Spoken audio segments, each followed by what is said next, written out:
Welcome and come in, come in, come in. I am here as your faithful healer. I am the doctor of appealing healing. Here peeling the apple of healing once again. Letting you know all the different ways you can be healed, all the different healing thoughts, all the different healing joys, all the different types of receiving joy and ways of receiving joy and receiving those thoughts which truly imbue you with healing power, because I want you to be imbued with healing power so that you can go forth and heal others and gain your own, of course, your own bodily healing.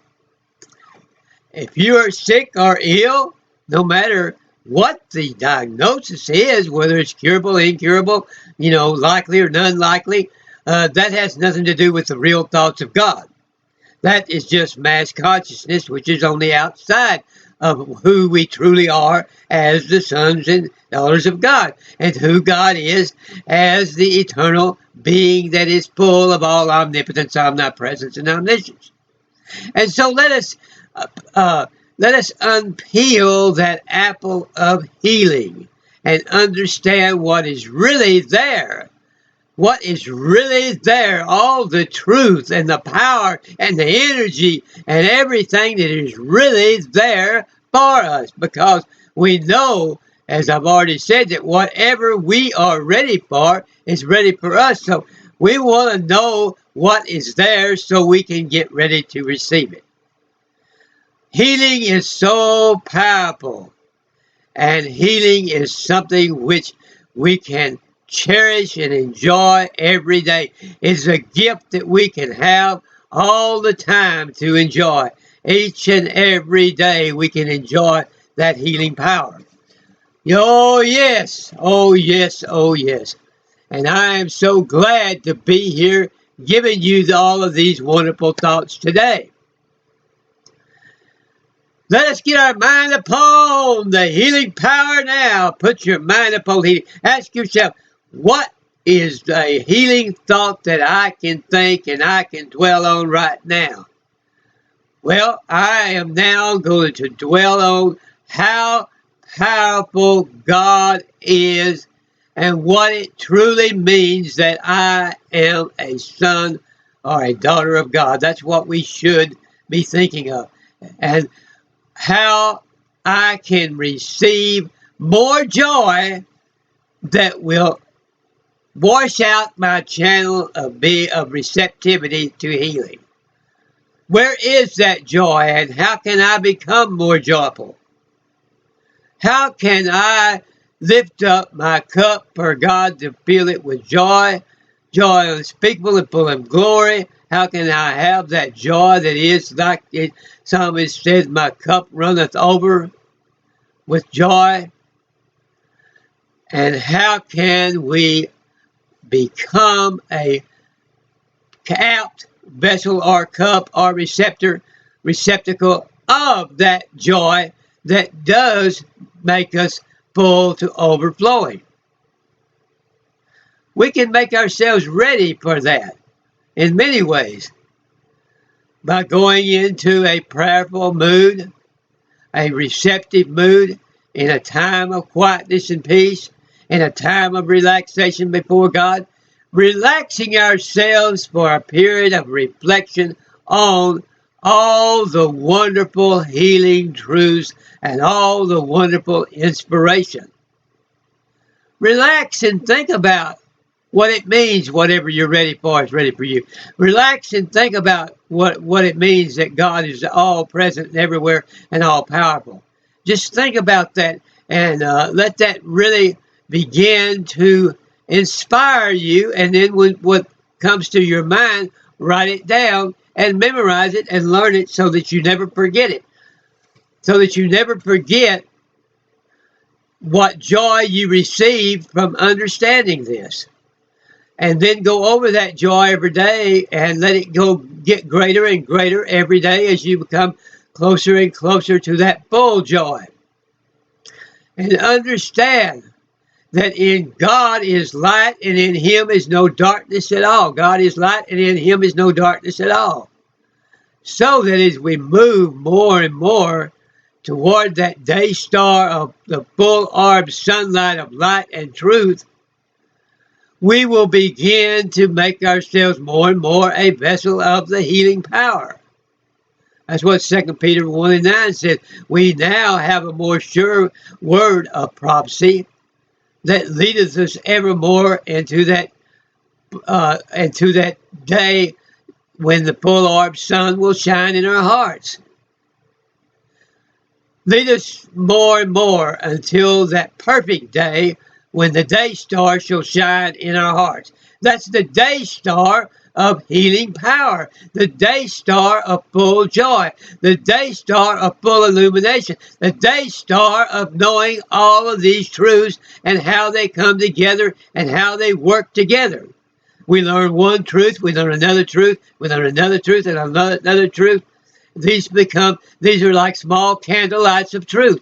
We have a candlelight here, a candlelight there, a candlelight there, and a candlelight there. And those candlelights all come together into a full-orbed sunlight of truth. And then the day star has arisen in our hearts, the sunlight. And when that comes, we have made ourselves ready to be healers, and we become full of the healing power and totally imbued with that healing power and totally washed with it and totally baptized in it. And every thought that we have is of the healing power, and everything we do keeps in mind the healing power, and everything we confess and what we tell to people and what we say to people and how we treat people, and everything is in the awareness of that full-orbed truth of that healing power and who God is as omnipotent, omniscient, and omnipresent. So that light shines through us at all times. We've made ourselves ready for that light to come in. And then we've made ourselves ready for that light to shine out. We've cleared the channel of everything that is unlike light.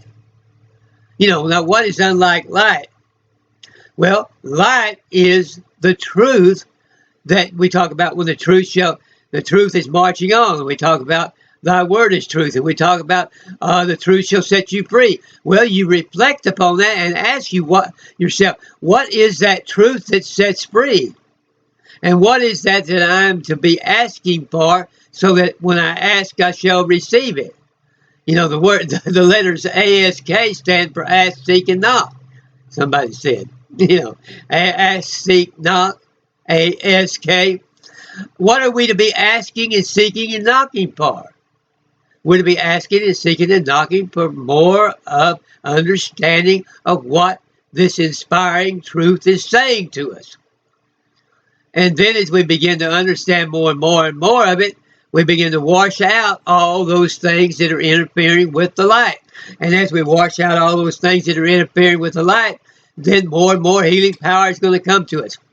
And we'll get out everything out of our way that is interfering with us receiving healing or putting forth healing or healing people. So we've got to put healing in its rightful place in our mind as something very important.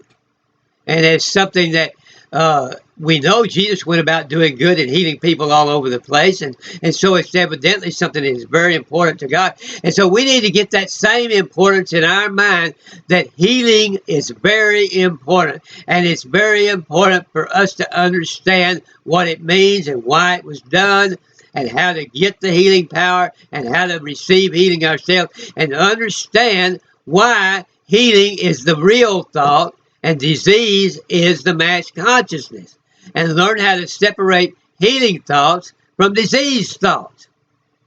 Disease thoughts are anything that puts our mind upon inharmony, in thoughts that are distracting, thoughts that distress us, thoughts that give us fear, thoughts that give us dread, give us hopelessness. All of those things are inharmonious thoughts that are from mass consciousness, or what we sometimes call mortal thought. We have to rise out of mortality in the sense that we no longer are going to let ourselves be subject to the mass consciousness of fear and doubt. And we're going to only let ourselves become subject to those things that are healing and uplifting. We're going to close the door of our heart to words and thoughts and ideals and attitudes and presumptions and superstitions and suppositions and prejudices and all those things which consist of an inharmonious mass consciousness. And we're going to ask ourselves, what is total harmony? Total harmony is where God is all present and nothing unlike God is present. In our mind, then, only God and his thoughts will be present. And we will thereby crowd out all of those things which attempt to distract us from those things which will give us the healing power.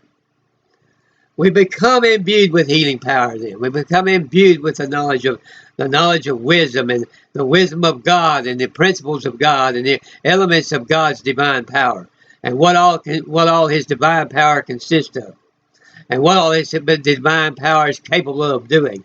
What all God is capable of doing in the area of healing. And what is God capable of doing as far as healing people? And he is capable of healing each and every disease. One disease is the same as the other. It's all one disease to God. And he is capable of harmonizing the very last one, the first one clear to the very last one.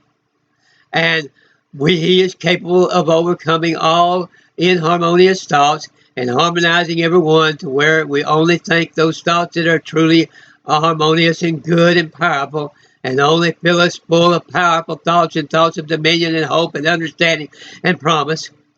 He is capable of taking us to that mountaintop and opening our eyes to see the promised land that lays before us, that promised land of all healing power, that promised land of being able to be healed of all diseases, that promised land of being able to be totally full to overflowing with all joy, that promised land of being able to overcome all hateful thoughts and envious thoughts, that promised land of being full of all of divine power, that promised land of being full of all happiness, that promised land of being able to rejoice every minute, that promised land that makes us feel like dancing, that promised land that keeps us jumping, that promised land that keeps us full of energy, that promised land that keeps us moving, that promised land that keeps us wanting to run and shout and praise God, that promised land that keeps us full of everything good, that promised land that pushes out all things that are not good, that promised land that fills us full of every thought that is powerful and healing, that promised land that everything we say will be healing to other people, that promised land that we'll know what to say in every occasion, we'll know what to say in every occasion to heal every situation. And that's how we go about healing other people, is knowing what to say in every occasion that will harmonize what is going on. And we do it not so much by the laying on of hands, even though you can lay on hands and these other methods of healing, which are okay in certain instances. But what we do mostly is know what word of truth aligns with and connects to and casts out the disease that is going on at that particular time. It casts out and harmonizes the inharmony that is going on at that particular time with that particular individual. We give them the word of healing. We give them the word of power. We'll give them the word that they need to know in order to get their mind on the right thought that will overcome the disease and cast it out. And so then, if we keep our mind always imbued and full of all of these divine truths and who we are and who God is and how powerful he is and omnipotent and how omnipresent he is, that enables us to always be ready with that word of truth. So I'm going to pray now that everyone will be ready with that word of truth. And if you have any disease, whether it's called curable or incurable, you'll be raised up now to perfect health.